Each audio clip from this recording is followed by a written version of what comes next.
Pessoal, tudo bem? Nós vamos estar falando nesse módulo, né, sobre os estudos dos meios de contraste e exclusivamente falando aqui sobre os meios de contraste iodado, né, as suas reações adversas e, acima de tudo, né, a gente tem que ter um plano de contingência, né, para todas essas reações adversas.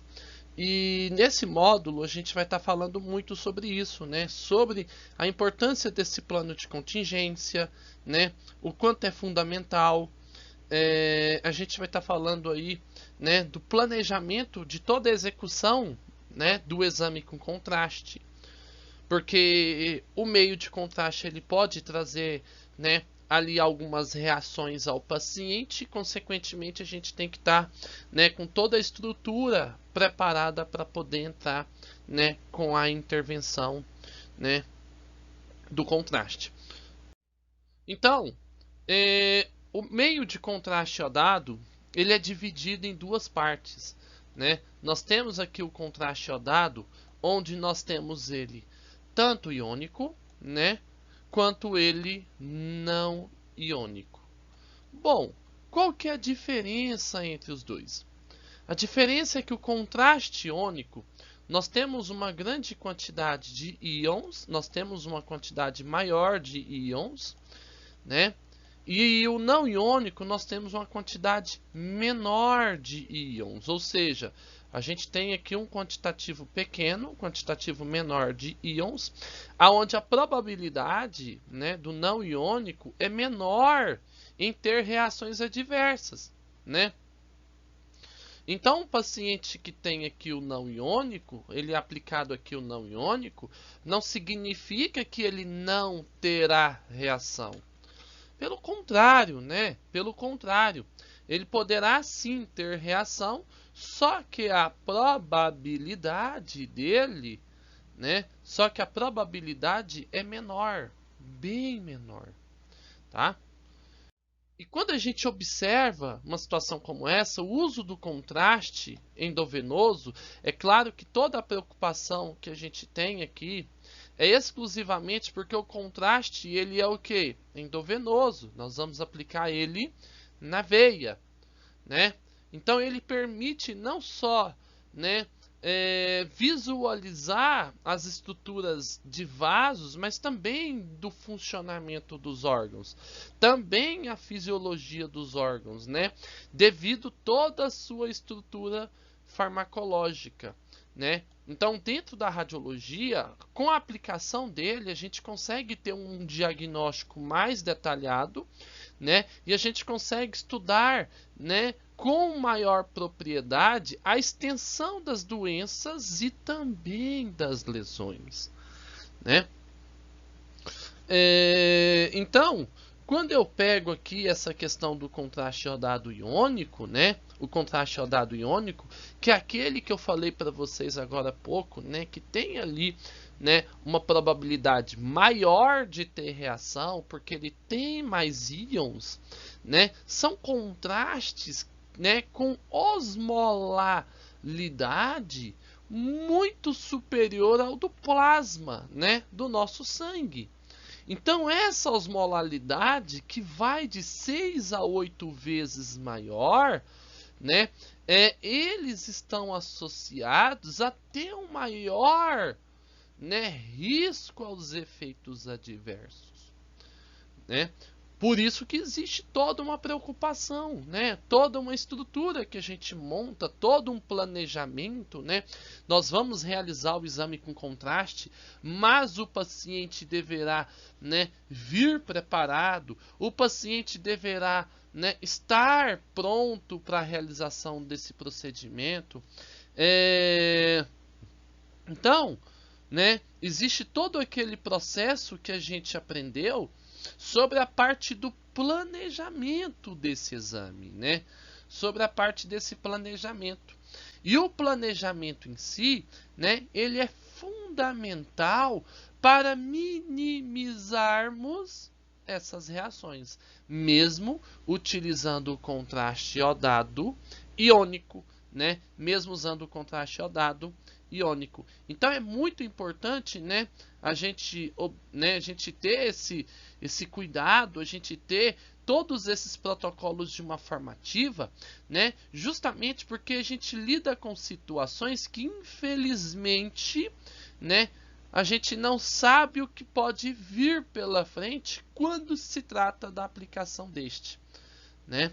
Então, eu tenho um outro tipo de contraste que eu falei para vocês até no início da aula, né, que eu até citei o contraste iodado iônico, eu tenho esse também que é o não iônico. E o não iônico, né, ele tem uma menor osmolaridade, né? Se um é de 6 a 8, esse na verdade é de 2 a 3, né, maior potencial de osmolaridade do que o plasma. Então isso significa o quê? Que o paciente ele praticamente está livre da reação adversa? Não, em nenhuma literatura vocês vão ouvir falar isso, e pelo contrário, nenhuma literatura fala que o não iônico, né, o paciente não terá reação. A questão é que a probabilidade ela vai ser menor. E é lógico que essa probabilidade vai ser menor, uma vez que você vincula todo, né, esse protocolo aqui, né? Você vincula esse protocolo que vocês estão vendo aqui, juntamente, né? Esse protocolo que vocês estão vendo aqui, juntamente com, né, o protocolo pré-exame, que é a questão do jejum que o paciente deverá ter, que é a questão, né, da suspensão da metformina por 48 horas para os pacientes diabéticos, né, a realização da hemodiálise apenas nos dias em que o paciente, né, nos dias em que o paciente realmente for fazer, né, a hemodiálise. Eu vou fazer o exame com contraste, então tem que ser horas antes da hemodiálise, né?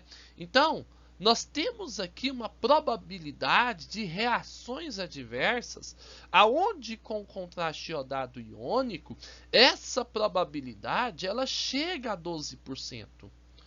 Né? Então, isso significa que a cada 100 pacientes que vocês vão atender, 12% desses pacientes vão ter reação.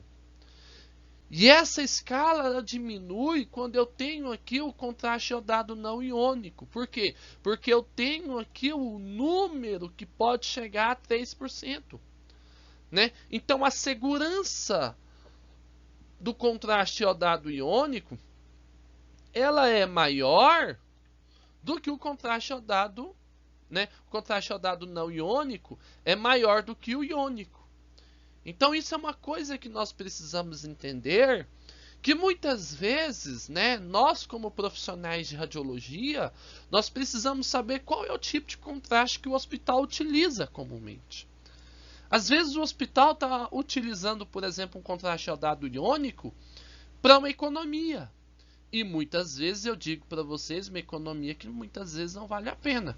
Porque você gasta com contraste iodado iônico, depois vai ter que gastar com o quê? Né?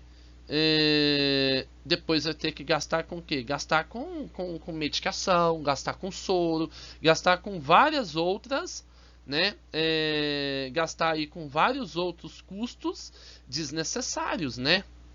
Então é muito importante, né, a gente ter, né, essa ideia, inclusive até de gestão, justamente porque o contraste iodado não iônico, observando ela pela linha, né, de compra na parte administrativa hospitalar, é um contraste muito caro, mas é um contraste caro que reduz, né, reduz de uma forma muito evidente, né, as reações adversas aí aos nossos pacientes, ok? Então nós temos aqui alguns fatores de risco, né, que são associados à ocorrência de reação adversa. Esses fatores de risco é importante a gente ter essas informações, até mesmo porque nós temos aqui pacientes que têm, né, uma história prévia de reação adversa. Quando eu pego essa história prévia da reação adversa? Com certeza, pessoal, a gente tem as histórias dos pacientes que tiveram reações lá atrás, né? Ou pacientes que se alimentaram por frutos do mar, que tem uma grande quantidade de iodo. Então a gente já tem ali, né, um direcionamento sobre isso. A gente já começa a saber que, peraí, o paciente ele tem um histórico prévio de reação, né? Então a probabilidade dele ter reação aqui hoje é muito grande, né? Assim como os pacientes com asma, porque o paciente pode ficar dispneico, né? O paciente pode ter edema de glote, e se ele tem histórico de asma ou também histórico de urticária, nós temos aí uma grande preocupação, nós temos aí um grande probleminha, né? E aí a gente precisa ter um certo cuidado, porque esses pacientes são pacientes que terão uma probabilidade maior de desenvolver uma reação grave, né? Porque da reação leve para moderada é um passo, mas da moderada para grave para esse perfil de pacientes que nós temos aqui é um piscar, né? Paciente que tem problema com ritmo cardíaco, paciente com cardiopatia isquêmica, que tem algum bloqueio, né? Muitas vezes o paciente de tanto ouvir história de contraste, que inclusive, né, a gente tem várias informações na mídia, por exemplo, em relação ao celobar. Então o paciente já entra em sala com uma certa ansiedade, né? E essa ansiedade ela também pode influenciar, pode desencadear aí uma reação. Então são situações aqui que são importantes a gente sempre ter um cuidado. Paciente com insuficiência renal, principalmente aqueles que fazem hemodiálise, né? Que eu até citei para vocês e é importante, a gente não pode esquecer isso. Paciente com insuficiência renal, esse paciente tem que, né? Esse paciente ele tem que, na verdade, realizar o exame com contraste horas antes de fazer uma nova hemodiálise. Pacientes diabéticos também, principalmente aqueles que fazem uso de metformina. A metformina é um medicamento muito pesado, um medicamento muito forte, né? Então tem que suspender a metformina, liberar essa metformina do organismo do paciente para depois fazer o exame com contraste. Tem um protocolo de aplicação de 48 horas, né? Suspender a metformina 48 horas antes do exame. O paciente fica esse período todo até chegar o dia do exame, fazer a aplicação do contraste, né, torcer para que ele não tenha reação adversa e logo depois da excreção desse contraste ele voltar ao quê? A utilizar a metformina naturalmente. Então, de qualquer forma, durante esse período pode ter uma descompensação, né, na glicemia do paciente, é claro, né? Mas nós precisamos ter o que? Nós precisamos sempre ter, né, o cuidado, porque metformina e contraste não combinam, pessoal, não combinam. É perigoso, tá?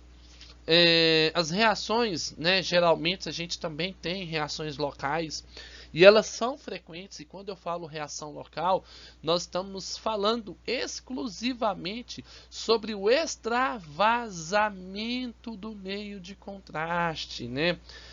Pode acontecer? Pode. Pode acontecer sim, mas nós precisamos ter um cuidado, porque antes de aplicar o contraste, é necessário fazer o teste daquele acesso, daquela veia, né? Certificar que o paciente ele não tem, né, nenhum tipo ali de que o paciente realmente ali ele não tem nenhum tipo de problema relacionado, né, ao relacionado ao seu próprio sistema circulatório, as paredes daquela veia ou daquela veia que está tendo acesso. Então, geralmente, quando esse extravasamento ele acontece, muitas vezes, quando a equipe de enfermagem faz o acesso de uma veia que tem pouco calibre, menos calibrosa, e quando também acontece esse extravasamento do meio de contraste, é quando o paciente, muitas vezes, ele está desidratado, o paciente está desidratado, né? Além dele estar desidratado também, né, o paciente está frágil, então isso tem ali um certo, né, o sistema, a estrutura da veia em si, ela começa a ter ali uma certa fragilidade. A probabilidade maior de ter extravasamento é grande. E principalmente quando você tem também um paciente que tem um acesso bom, uma veia muito boa, mas aí o técnico ou tecnólogo em radiologia, ele faz uma aplicação de contraste onde o fluxo, né, ele é maior do que aquele sistema suporta. Então aquela veia suporta um fluxo. E aí, consequentemente, né, nesse fluxo, né, nós temos aí um fluxo maior do que a sustentabilidade daquele sistema circulatório. Então, é muito importante observarmos, né, aqui que tudo isso está relacionado, né, ao extravasamento do meio de contraste. Então, é muito importante que a gente precise, vocês estão vendo aí que nós temos as reações que podem ter com o paciente, e essas reações é importante que a gente tenha ali um embasamento muito grande na execução dos protocolos. E para a gente poder fazer essa aplicação, nós precisamos aqui do preparo do paciente. Então o paciente vai fazer um exame com contraste. Vamos supor que esse paciente é um paciente do ambulatório. Então vamos lá. Ambulatório. Então esse paciente do ambulatório, que vocês estão percebendo aí, fez a marcação do exame, né? Foi lá na recepção, marcou o exame dele, e lá na recepção, esse paciente ele já tem que receber algumas informações importantes. Dentre as informações importantes que ele tem que receber aqui um formulário.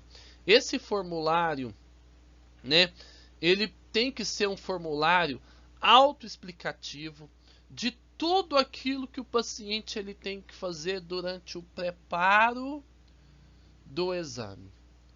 Vai fazer uma tomografia do abdômen, o paciente tem que estar de jejum de 8 horas. Vai fazer uma urografia excretora, tem que ficar de jejum 8 horas, jejum absoluto, né? E além do jejum absoluto, é muito importante porque existe algumas orientações aqui também do paciente ele tomar alguns medicamentos farmacológicos no pré-exame para minimizar as reações adversas que esse paciente poderá ter. Então tudo isso está relacionado aonde? No preparo do paciente. Geralmente a aplicação desse protocolo é feito lá com a equipe administrativa, né? Ou seja, a equipe de recepção de vocês vão estar lá para atender o paciente e eles vão fornecer ao paciente um formulário e as explicações básicas para a realização do exame, né? Então é lá na recepção, é lá na linha de frente que o paciente vai encontrar ali as informações necessárias para a realização do exame contrastado. Porque aí ele vai vir preparado. E quando ele vier preparado para a realização do exame, chegou a vez dele para a gente poder atender, todos os pacientes nós vamos fazer o quê? Uma anamnese. Essa anamnese nós vamos ter, né, o hospital ele tem que ter um formulário padrão, né, para anamnese. Esse formulário padrão é muito importante porque é através dele que nós vamos ter informações sobre o paciente, né? Nessa anamnese a gente vai saber o quê? Né? O nome do paciente. Nós vamos colocar o nome do paciente, o registro geral e CPF desse paciente, fazer um cadastro bem amarradinho dessa anamnese, porque a anamnese também é um documento, tá? Porque é um documento, isso faz parte do protocolo do pré-exame, tá? Lá na anamnese nós vamos ter informações de que se o paciente ele possui algum tipo de comorbidade, né? Ah, a senhora tem comorbidade? O que a senhora tem? Ah, eu tenho pressão alta. Ah, eu tenho diabetes. Ah, eu tenho isso. Ah, eu tenho aquilo. Então a gente precisa saber se o paciente ele possui alguma comorbidade. O paciente tem comorbidade? Ótimo. A gente vai estar colocando tudo aqui na anamnese. Nós vamos buscar o que na anamnese? O histórico desse paciente. Né? Nesse histórico é o que? Dona Maria, a senhora tem alergia a algum medicamento? Muitas vezes a paciente ela tem alergia a diazepam. Às vezes ela tem alergia, por exemplo, a qualquer outro tipo de medicamento. E aí a gente, como não sabe, numa situação de emergência, acaba aplicando um medicamento que ela tem alergia. E aí, consequentemente, a coisa vai ficando mais complexa. Então, na anamnese, a gente vai buscar uma informação geral dessa paciente. Essa anamnese ela tem que ser feita de uma forma muito profissional. Ela tem que ser feita de uma forma muito categórica, porque essa parte do pré-exame é muito importante. Porque na hora que o negócio fecha lá na frente, na hora que a conta vai fechar lá na frente, no ato da reação, todas as informações dessa anamnese que nós temos aqui, elas são fundamentais. Porque como o paciente muitas vezes lá na própria reação, o paciente vai estar desacordado, o paciente ele vai estar ali com dificuldade de conversar, né? O paciente ele vai estar passando por um momento difícil, a gente não vai conseguir captar essas informações que nós estamos captando agora, né? Informações importantes também, né? De que aqui nós precisamos deixar bem claro quais são os últimos exames e o porquê que a paciente está vindo para fazer esse exame, por que está vindo para fazer uma tomografia, uma urografia, uma uretrocistografia, uma angiografia, qualquer outro tipo de exame, né? Então tem um motivo e esse motivo a gente tem que colocar na anamnese, ok? E quando for fazer o fechamento dessa anamnese, nós vamos colocar aqui o paciente para assinar um termo de consentimento. Esse termo de consentimento é obrigatório, pessoal. Isso aqui é obrigatório. Então são duas coisas obrigatórias que a gente tem que fazer aqui, que isso nos dá um poder muito grande na parte judicial. Eu digo para vocês porque a gente tem que fazer a coisa amarrada. Na anamnese a gente vai buscar informações do paciente, no termo de consentimento nós vamos, né, dar ao paciente a oportunidade do paciente autorizar esse exame ou não. Então o paciente, como ele tem essa liberdade, né, de falar que não quer fazer o exame, como né, o embasamento do ir e vir, a gente tem que entender, né, a situação do paciente. Muitas vezes as informações não foi clara o suficiente para o paciente aceitar realizar o exame.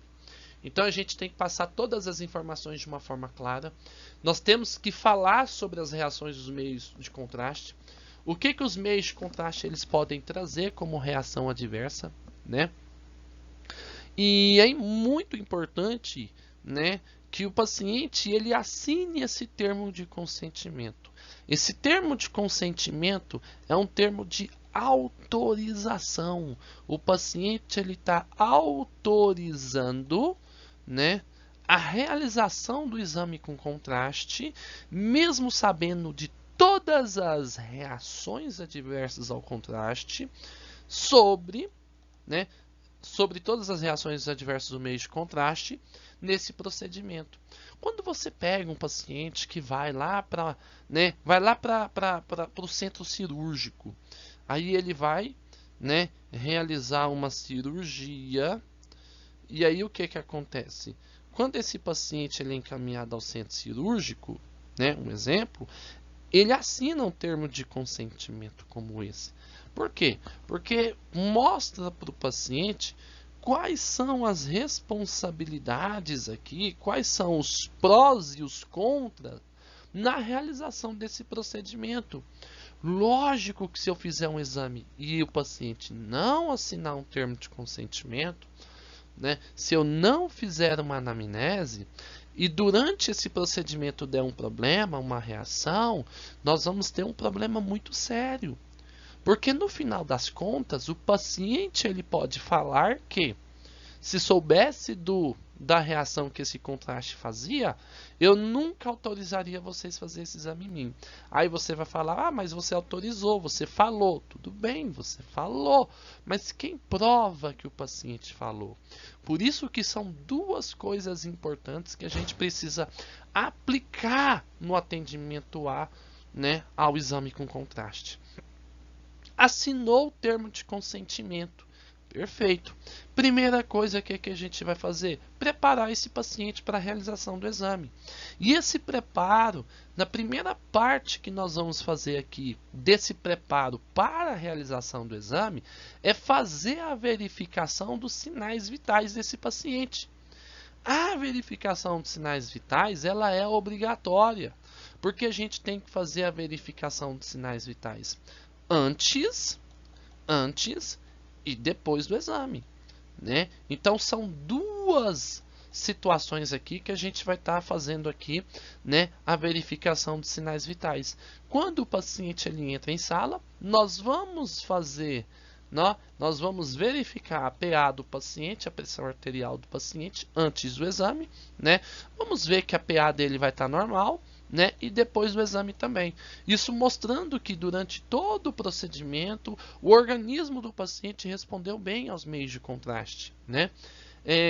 Essa verificação de sinais vitais ela deve ser feita antes da aplicação e depois depois que finaliza o procedimento, né? Logo a finalização do procedimento, repete a verificação de sinais vitais, que é a pressão arterial e também, né, o nível de saturação de oxigênio no sangue, que a gente também olha o nível de oxigênio do paciente, né? Se está tudo bem, ótimo, significa que tudo deu certo. Na maioria das situações dará certo, né? Então, tudo isso deve ser anotado. E essas informações elas devem ser colocadas dentro do protocolo do paciente, dentro de uma... Cada paciente tem um protocolo, seja ele um protocolo, né, um prontuário eletrônico do paciente, seja lá um prontuário eletrônico ou seja um prontuário físico, mas todo paciente tem seu prontuário e todas essas informações que eu falei para vocês devem estar no prontuário do paciente. Por quê? Porque se daqui 2 anos, 3 anos o paciente precisar dessas informações, está aqui todo o prontuário, não só o paciente, mas vamos supor que aconteça algo, né, que não deveria acontecer. Vamos supor que o paciente vai a óbito porque aplicou um meio de contraste, né? E aí você vai falar, não, eu fiz anamnese, eu fiz o termo de consentimento, fizemos verificação de sinais vitais, termo de consentimento está aqui, o paciente sabia, né, das reações que esse contraste poderia trazer, né? Porque o contraste é um medicamento e medicamento pode dar reação, né, em uma pessoa para outra, ou seja, depende muito de cada pessoa. Então são informações que dão sustentabilidade jurídica e tudo isso tem que estar armazenado, seja no prontuário básico ou seja no prontuário eletrônico, né? Depende do tipo de prontuário que vocês forem trabalhar no departamento aí de vocês, tá bom? Então nós temos algumas reações, essas reações aqui é importante a gente ter né, um certo critério. Claro que todos os pacientes vão ter reações leves, tá, pessoal? Todos, isso aqui, ó, praticamente todos os pacientes vão ter essa reação leve. É raro ter um paciente que não tem reação leve para aplicação do meio de contraste. O contraste não é um elemento farmacológico simples, ele é bem complexo, até mesmo porque ele tem a sua, né, ele tem aí a sua importância, né, no exame. Então ele é bem complexo, gera reação. E geralmente essas reações leves, elas serão náusea, tosse, né, calor, dor de cabeça, tontura, o paciente tem tremores, alteração, né, no gosto, sente gosto metálico na boca, calafrio, o paciente sente rubor, né, o paciente começa a ficar vermelhinho, o paciente começa a dar ali um tom de palidez, o paciente fica sudoreico e também ele tem ansiedade. Geralmente essas reações elas são muito tranquilas, elas são leves e até então, quando está na reação leve, a situação está sob controle. O paciente está com vontade de vomitar. Ah, eu estou com vontade de vomitar, né? O que a gente vai fazer? Vai parar o exame? Não, a gente não vai parar o exame. Pelo contrário, o paciente está com vontade de vomitar, está com náusea, a gente vai falar que é normal e realmente é normal, né? É normal, o paciente ele está sentindo um calor. Lembra que eu falei para vocês que muitas vezes a gente faz a aplicação do contraste, mas A viscosidade tem a questão da sua alteração, né? A corrente sanguínea do paciente tem uma temperatura, né? E a aplicação do contraste que a gente faz tem outra. Geralmente o contraste está numa temperatura mais amena e aí, consequentemente, como forma, né, de manifestação do organismo, o paciente ele acaba, né, tendo aí um sintoma de calor, tá? Gosto metálico na boca, né, como por exemplo alteração de gosto, é normal, né? O paciente ele fica ansioso. Então tudo isso aqui é normal, tá tudo dentro do controle. E geralmente essas reações elas são rápidas, viu? O paciente ele tem, passa 2, 3 minutos depois, né? Passa a reação e tá tudo bem, tá tudo ótimo. Então, quase todos os pacientes terão esse perfil de reação. Não existe nenhum tratamento ali, nenhuma aplicação farmacológica para esse tipo de paciente. Mas a partir do momento que o paciente está com náusea, e aí de repente ele vai lá e vomita, por exemplo, o paciente está com náusea, né, e ele vai lá e vomita. O paciente, por exemplo, né, ele está aqui, né, paciente, né, ele está aqui e ele começa a ter o que? Uma urticária mais severa. A princípio ele tinha uma urticária leve, mas passou a estar severa, né? E aí, consequentemente, ele começa a ter um eritema difuso, né? E aí você consegue perceber que o paciente está empolando inteiro. E aí você percebe que muitas vezes a pressão do paciente está baixando. Então, quando você observa, né, tanto a questão da hipotensão ou hipertensão, por exemplo, a gente vai ter que parar o exame. Então, aqui nós vamos parar o procedimento, então nós vamos realizar a paralisação do procedimento, né? A partir do momento que a gente para de realizar esse procedimento, nós já vamos fazer a abertura do código amarelo. Todo o ambiente hospitalar, nós temos os códigos que, consequentemente, cada um deles especifica, né, o nível de gravidade desse paciente. O código amarelo não é um código de emergência, mas um código de urgência. Por quê? Existe uma diferença entre emergência e urgência. Emergência é quando o paciente está com risco de morte. E a urgência é quando o paciente precisa de atenção. Então, o paciente está vomitando, ele precisa de atenção. O paciente está com urticária severa, ele precisa de atenção. O paciente está com a hipertensão, né, ele está com eritema difuso, ele precisa de atenção. E até então, nesse risco moderado, ele não apresenta nenhum risco de morte até então. Até então. Lembra que eu falei para vocês que da moderada para grave é um piscar. Praticamente você piscou, passou de moderado para grave. Então, ou seja, é trabalhar em cima do código amarelo para certificar, para segurar a situação aqui nessa forma intervencionista, para que o paciente ele não migre as suas reações para grave, né? Então, todo hospital tem o seu código e a gente tem que aplicar o código amarelo, que é o código de, né, que é o código de urgência. Nesse código de urgência vai ter aplicação, né, a elemento farmacológico, vai entrar com corticoide, né, o paciente vai ser retirado da sala de radiologia, vai ser encaminhado para a sala de observação, vai ficar sob observação médica. Nesse momento nós vamos ter a enfermagem, nós vamos ter os médicos, todos eles para fazer esse tipo de intervenção. E é muito importante porque esses profissionais eles são fundamentais, né, para esse tipo de procedimento. E quando a gente entra, por exemplo, na intervenção grave, né, quando a gente observa um paciente que está numa situação grave, nós temos aqui o edema de glote, né?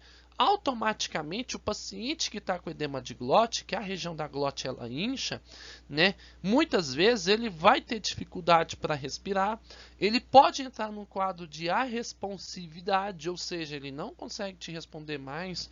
Quando você percebe, muitas vezes o paciente ele também pode entrar com parada cardiorrespiratória, a pressão do paciente baixa acentuadamente, né? E também o paciente ele pode ter o que? As convulsões. Então, quando migra aqui para, né, o tipo de né, o tipo de reação grave, aqui nós já temos a abertura do código vermelho, aonde esse paciente ele entra no perfil de atendimento de emergência.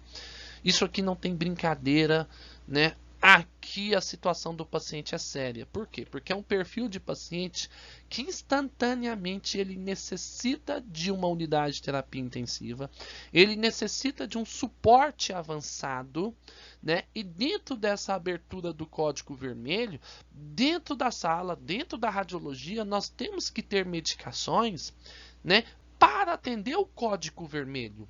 Então entra toda aquela questão do preparo dos materiais para intubação. Então, ou seja, vocês estão percebendo que a situação ela vai ficando cada vez mais crítica e a necessidade de você ter esses, né, a necessidade de você ter todos os fármacos armazenados e todos os materiais de intubação dentro da sala.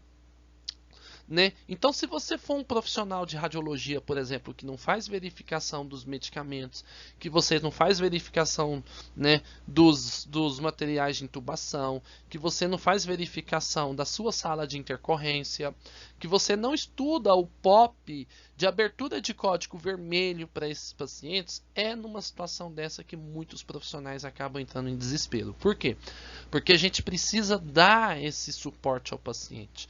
Tanto, né, a equipe técnica, né, quanto a equipe médica. Então, ou seja, aqui na verdade não é só o médico, não é só a enfermagem, não é só a radiologia. É a equipe de forma geral que precisa estar preparados para essa intercorrência.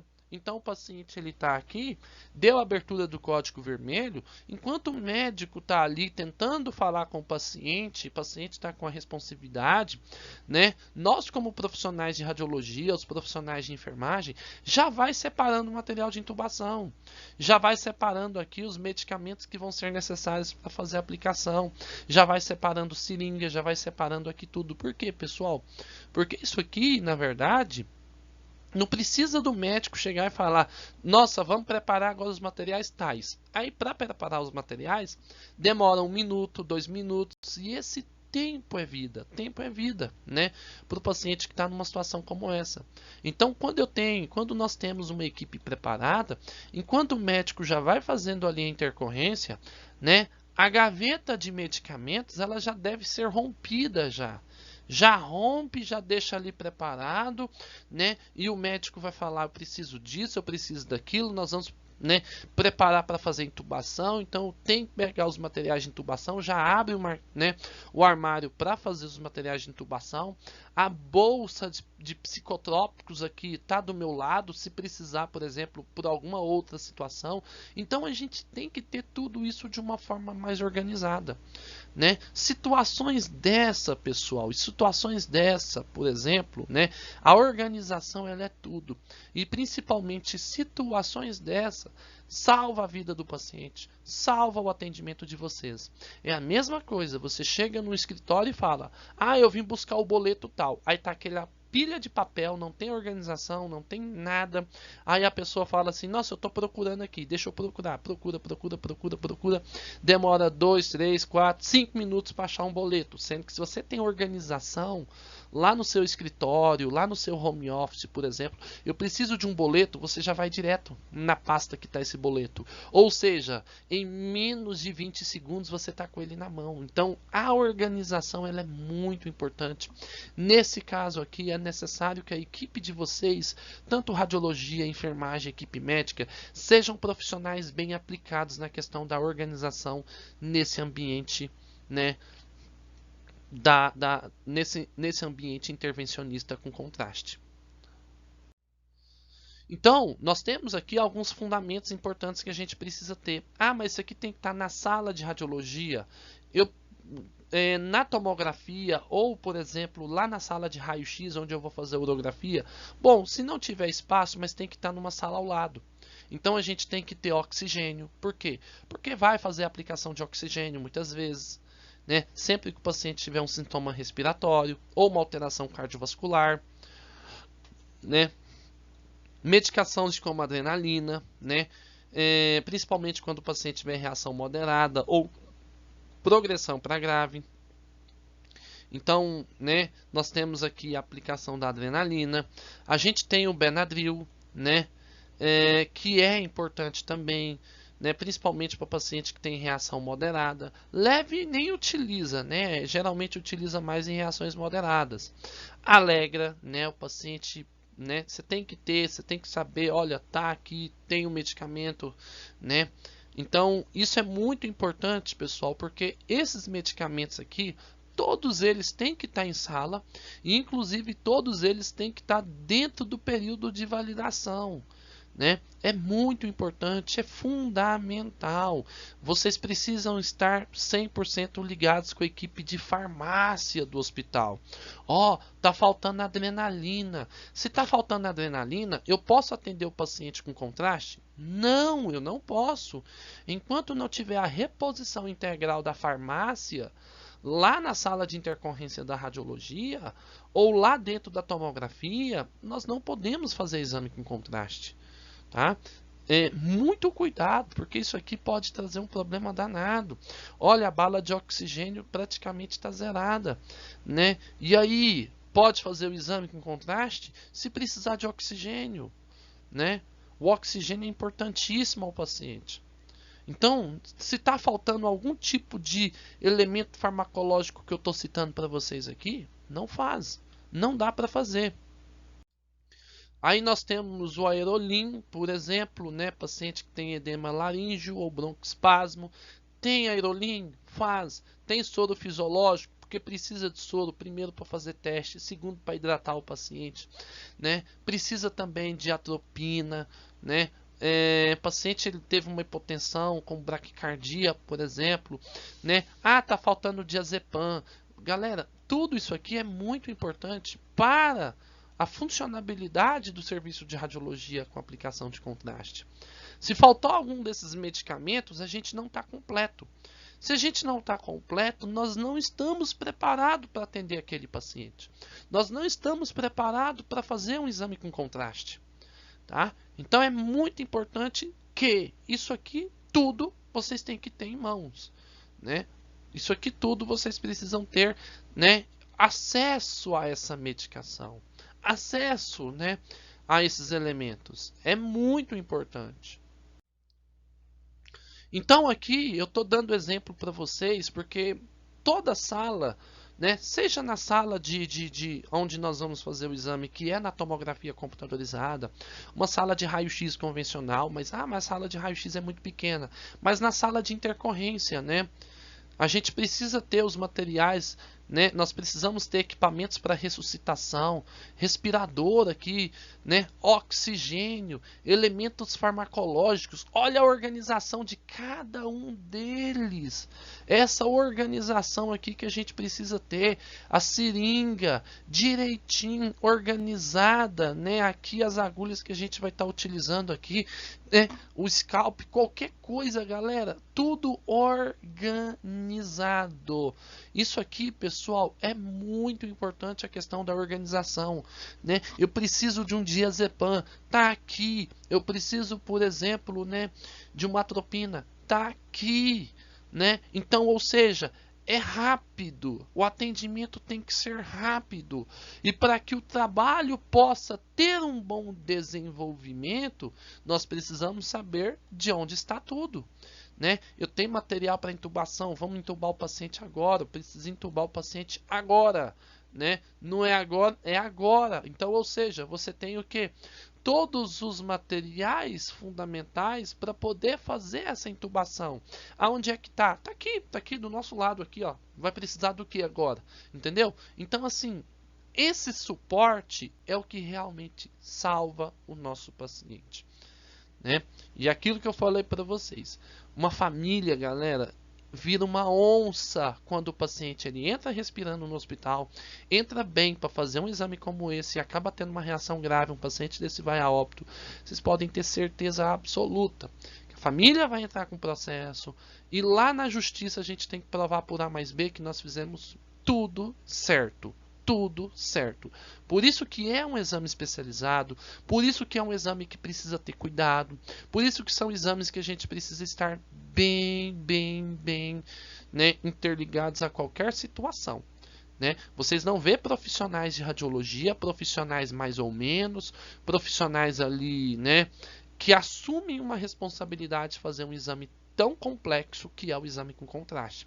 A maioria que assumem essa responsabilidade é porque são profissionais experientes, são profissionais que têm uma capacidade intelectual e no protocolo bem avançado, né, para poder assumir essa responsabilidade. E olha só, né, equipamento como esse, por exemplo, tem que estar o quê? Carregado, viu, galera? Toda vez que for assumir o plantão, certificar, né, que o desfibrilador esteja o quê? Carregado. Então, né, situações agora falando sobre o extravasamento de contraste, porque isso aqui é uma coisa bem tranquila, né, da gente poder resolver. A gente falou de tanta coisa assim pesada, né? E agora falando uma coisa mais tranquila que pode acontecer o extravasamento do meio de contraste. Isso aqui pode acontecer, né? Mas o lado ruim é porque isso aqui vai causar um sintoma muito complicado para o paciente, que é a dor. Dói demais. Então, quando tem extravasamento do meio de contraste, geralmente, né, esse contraste ele é absorvido, né? Então, ou seja, e essa reabsorção ela acontece entre 1 a 3 dias. Então, de 1 a 3 dias, o paciente ele poderá ter sintoma de dor. Sintoma de dor. É quando o contraste extravasa, né? É quando acontece todo aquele processo ali de extravasamento. Por quê? Porque a gente não tem, né, como, né, o paciente falou, meu braço está doendo, meu braço está doendo, até você tomar a conduta de parar de aplicar o contraste, seja numa bomba injetora ou seja manualmente, algum tanto de contraste, consequentemente, ele vai ser extravasado.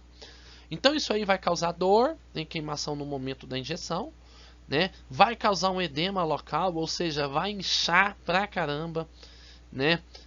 Vai ter parestesia, né? Perda da força muscular, bolha na pele, sinal de tardiocomplicação, ou seja, vai ficar roxo. Vai ficar roxo. Além de ficar roxo, vai doer muito. O que a gente tem que fazer em situações como essa? Bom, a gente tem que, né, fazer todo o procedimento aqui, né, fazer o preenchimento da ficha de notificação e extravasamento do meio de contraste. O paciente está sentindo dor, né? Enquanto você está preenchendo ali, você vai pedir o paciente para levantar o braço. A maioria dos acessos é feito no braço, né? Vai pedir o paciente para ficar lá com o braço acima do coração, levantar. Zé, fica com o braço para cima. Ele vai ficar com o braço para cima, conversando com vocês, mas sentindo uma dor no braço, né? E aí, como situação emergencial, a gente pode fazer a aplicação de gelo, tá? E essa aplicação de gelo a gente vai instruir o paciente a fazer por 15 minutos, né? De 15 a 30 minutos, 3 vezes ao dia, de 1 a 3 dias, tá? Dependendo da situação clínica do paciente, vai fazer o uso de diclofenaco, né? De 8 em 8 horas, né? E não tem o que fazer, né? Não tem o que fazer. A gente vai tentar buscar uma média, né, do volume de contraste extravasado, mas aí a gente precisa preencher essa ficha de notificação, que essa ficha ela é vinculada ao NISP, né, que é o Núcleo de Inspeção e Segurança ao Paciente. Esse NISP aqui ele vai fazer todo o acompanhamento do extravasamento do meio de contraste. E ele precisa saber se o problema do extravasamento foi um problema relacionado ao paciente ou se o problema foi erro técnico, né, do profissional que talvez não soube fazer ali a punção, né? Mas 99,9% do extravasamento muitas vezes está relacionado ao paciente, né? Relacionado ao paciente, tá? Se vocês estão no hospital, esse médico que solicitou o exame é um médico do hospital que trabalham com vocês, a gente vai comunicar ao médico que houve, né, esse extravasamento do meio de contraste, né? Então, teve uma evolução desfavorável, que foi o extravasamento do meio de contraste, infelizmente não teve que fazer com contraste, né? Então, esse documento, que seja feito a próprio punho, ou essa comunicação que ela pode ser feita verbal, tá? Se o paciente, né, é de um médico que atende na mesma clínica, no mesmo hospital que vocês, tudo bem, a gente comunica por escrito e verbalmente, ó, aconteceu lá o extravasamento e tal. Se é um paciente de outro hospital, né, nós vamos fazer essa comunicação por escrito e automaticamente remarcar esse exame, tá? Acontecer a remarcação, tudo bem? Bom, então a gente tem algumas observações importantes, né, que recomenda entrar em contato com o paciente a cada 24 horas para saber se ele está bem, né? Então aconteceu agora, 24 horas depois a gente liga para o paciente para saber se ele está bem, como é que está o braço dele, se está doendo muito, falar que vai continuar doendo por mais 3 dias e até 3 dias depois disso aí melhora, o paciente volta a ter, né, o braço dele com as funções motoras normais, ele volta, ele recupera a força dele também, porque isso também afeta o sistema nervoso, né? Então ele vai sentir uma dor residual. Essa dor residual é aquela dor, né, que ele sente ali, que se ele coloca o dedo, ele sente porque ficou ali meio que, né, as pessoas falam, ah, ficou dolorido, né? Aí coloca o dedo, dói, mas se não colocar, não dói, né? Vai ter uma bolha local, né, que é a bolha na verdade evidente ao edema. Vai ter um vermelhidão cutâneo ou mudança no local da injeção, é claro, principalmente no local da injeção. Fica, né, uma dor, fica um vermelhidão que logo depois ele fica roxo. E é lógico, né, que se for realizar novamente o exame com contraste logo depois de 48 horas, tem que ter uma mudança no local da aplicação do contraste, tá? Se foi feito no braço direito, no extravasamento, a gente vai fazer o acesso no braço esquerdo.